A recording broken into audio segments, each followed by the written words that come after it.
We begin this hour with President Trump. He's set to make a major announcement on whether the United States will back out of the Paris Climate Agreement. Nearly 200 nations participate.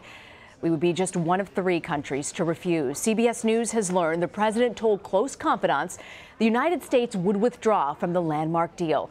President Trump is also considering an attempt to renegotiate the agreement's protocols on reducing greenhouse gas emissions in an effort to make them less strict. It's important to note the United States is the second largest greenhouse gas polluter and the largest economy in the pact.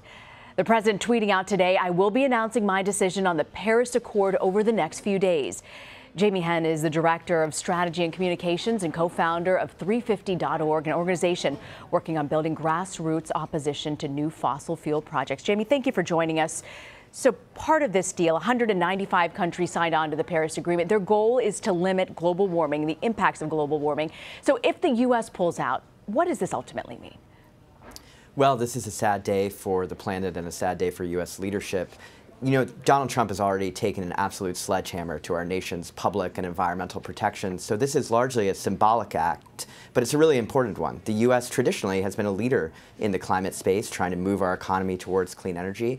Now Donald Trump is taking us backwards. So I think we're going to see a lot of other countries having to step up, Germany, China, others who really want to seize the jobs of a clean energy future. And here in the United States, we'll have to really rely on cities, states, and the public to continue to push forward and try and stop and contain the damage that this administration is causing to our environment. So, Jamie, if the U.S. pulls out, is there an immediate effect that you might be able to see in the next few years?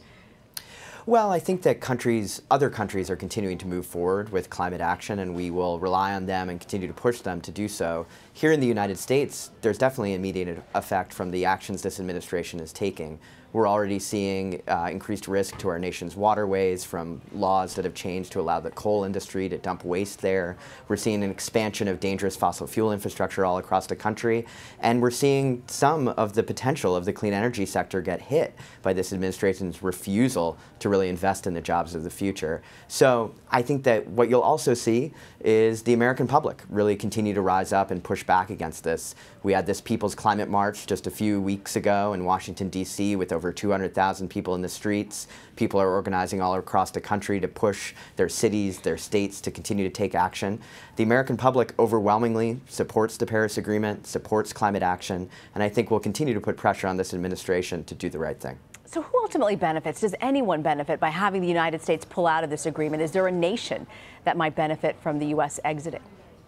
Well, it's hard to tell who really benefits, considering so many businesses here in the United States have urged the president to stay in the Paris Agreement. Everybody from tech companies like Facebook, Apple, Google, to public-facing brands like Walmart, Best Buy, to even fossil fuel companies like ExxonMobil have urged the administration to keep the U.S. in the agreement so that we can have this dialogue about what needs to be done to combat climate change. I think the only people that benefit are probably the fossil fuel billionaires in the coal industry who are looking to eke out a few last profits before the economy moves towards clean energy.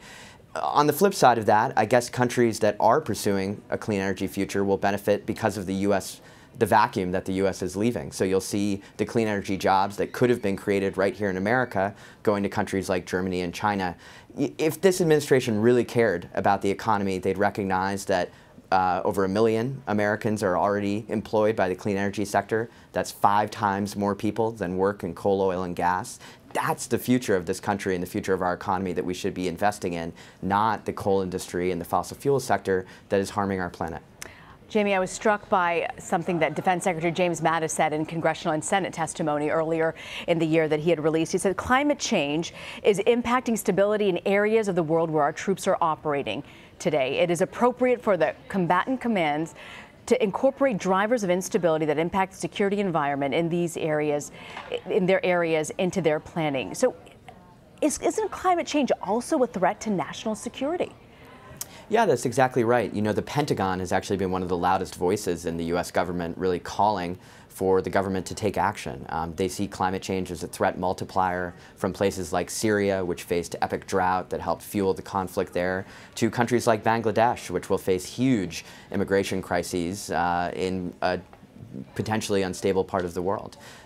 The key piece to recognize, though, is that this is a problem that cannot be solved by military intervention. This isn't something where Trump investing in the military is going to help us combat climate change. What we need is action here at home, aid to help other countries, and developing countries in particular, really tackle this crisis, and really good diplomacy to help the world continue to work together to take on the largest challenge that our civilization faces.